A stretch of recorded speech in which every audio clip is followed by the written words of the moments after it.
Hello there, Ben at Skillish People, trying to spread some practical and philosophical ideas that I believe make people more skillish.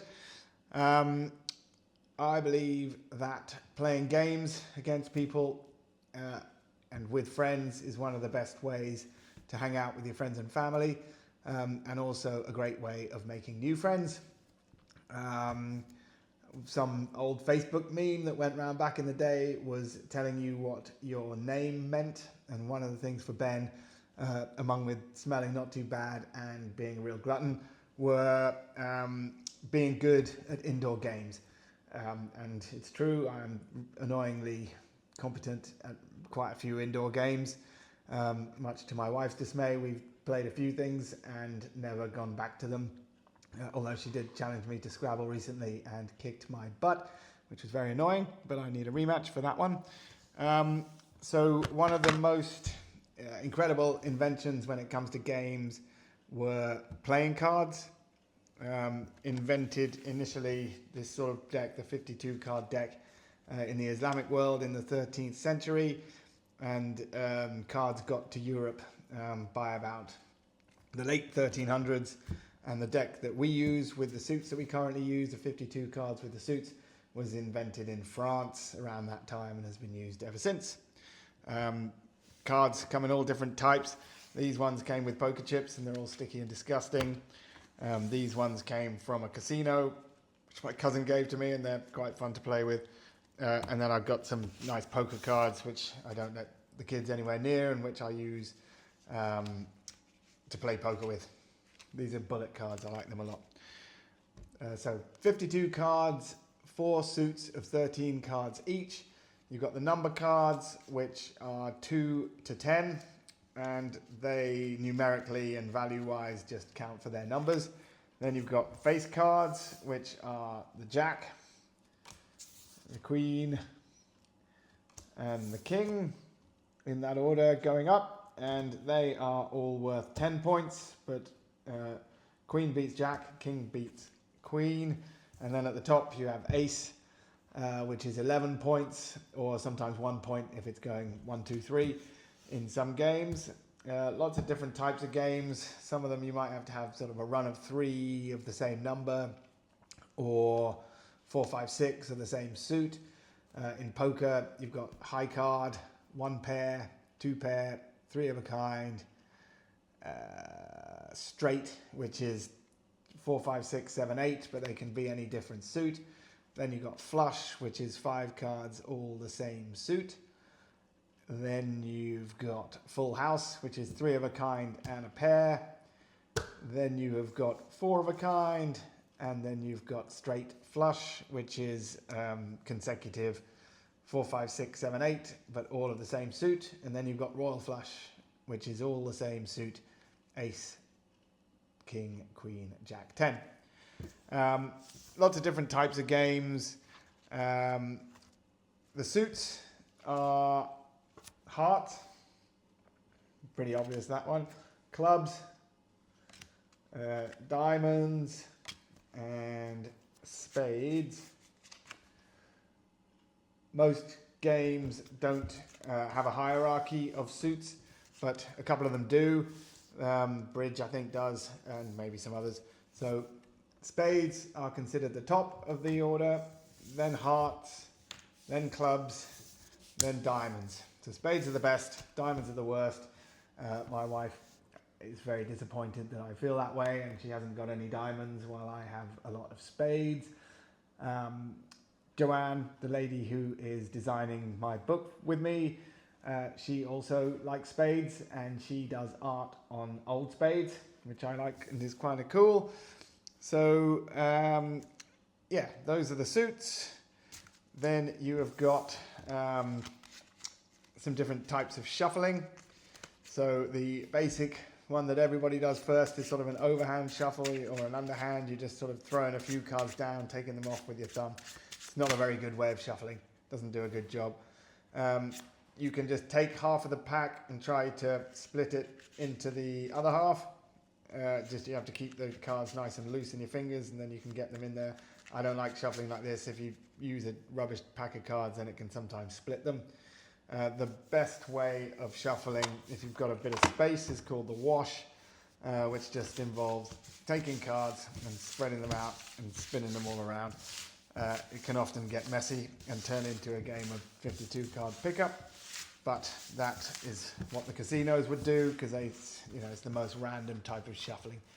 When you are sorting the cards out, just sort of gently tease them down until they're all in the same way, like that. Deal clockwise, always to the left of the dealer first. The left of dealer often starts in different games, just one at a time off the top of the pack. Deal as many as you need to do, and if you're not dealing but you're waiting, then it's good to wait until the whole deal is done before you touch your cards. So shuffling, another one, I did the wash. Next one was the Riffle Shuffle, which I think is the most skillish one of all. There you go. I'll just show you again. I'll slow it down a little bit. So you do it like this. So the trick to this is to take half the cards, flatten them out on your boobs, hold them like this, so as if you're doing the devil horns, thumb at one end and the middle of your four fingers on the other end, devil horns like this. You use your index fingers to bend them in a little bit like this, and then your other two fingers are on the table, so the backs of the cards are off the table. Just make sure that they're going to overlap a little bit, and then slowly let them out from the bottom with your thumbs. When you've got all the way through, push them in a little bit, thumbs on top, other fingers underneath, and just bend them up a little bit. And if you let them go from the bottom, it does that. It's nice. It's very satisfying. Right, now I'm going to teach you a one-player game. I call it Royals. It's pure luck, but it's quite fun when it happens and when it works. So you're doing 4 columns of 4, and then you've got to put jacks in the corners, a column of kings and a column of queens. You've got 2 on either side that can be just random numbers. King,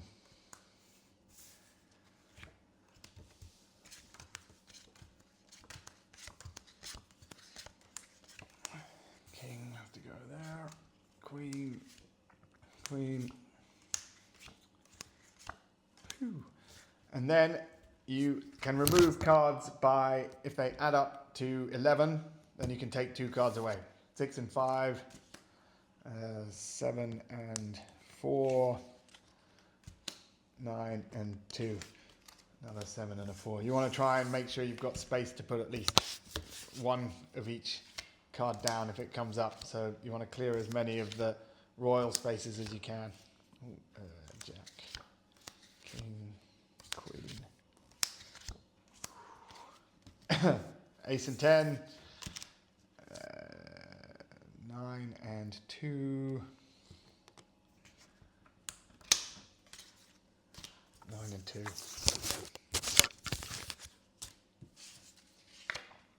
queen, jack, jack. Right, 7 and 4, ace and 10. And if a king comes up, I'm dead.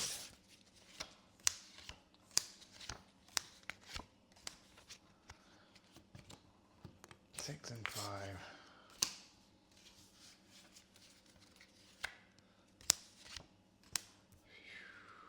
6 and 5. It's getting tight. Ace and 10. 8 and 3. This might actually work.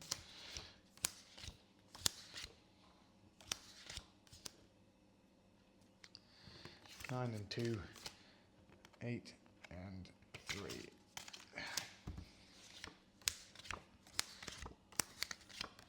Whew. Right, 8 and 3. I can't believe it. It's actually going to work. 8 and 3.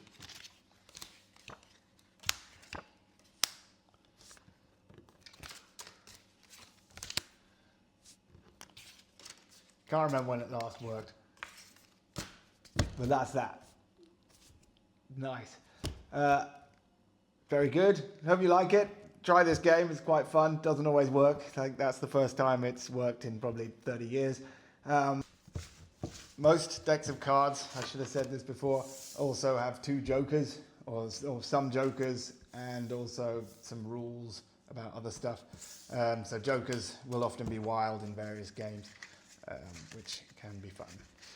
Cards also used nowadays not only for games, you can do them some sort of fortune telling and memory games for people, but the best, as far as I'm concerned, is magic, card magic, sleight of hand, that sort of thing. Guy called Jason on Instagram, who I follow, who's absolutely incredible. So I don't know how he does any of his things. It's absolutely nuts. So enjoy, get out your deck of cards, make sure you got 52 of them. If nobody else is around, then play with yourself, but it's a good way to hang out with your friends and your family and make new friends. Please like and subscribe and follow me on here and on Instagram. Getting on really well with the book. That's why this has been a long time coming. So if you are interested in hearing more about the book when it comes out, then please go to skillishpeople.com and leave your email address. Thanks very much. Bye.